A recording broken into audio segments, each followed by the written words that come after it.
Hi everyone, my name is Amy, and in this video, I'll show you how to add the Poppers Visitor Counter widget to your Elementor website.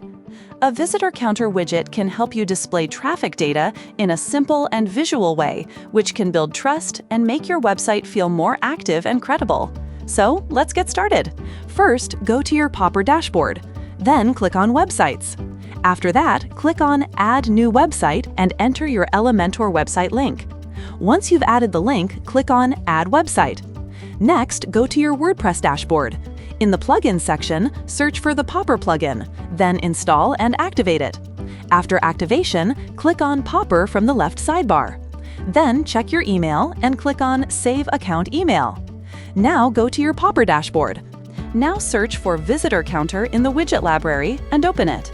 After that, choose a layout according to your preference and the widget editor will open. On the right side, you'll see the preview, and on the left side, you'll see the settings panel.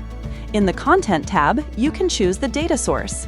You can enter the data manually, sync it using the Popper script on your website, or connect Google Analytics to view visitor data. Under Display Settings, you can change label text.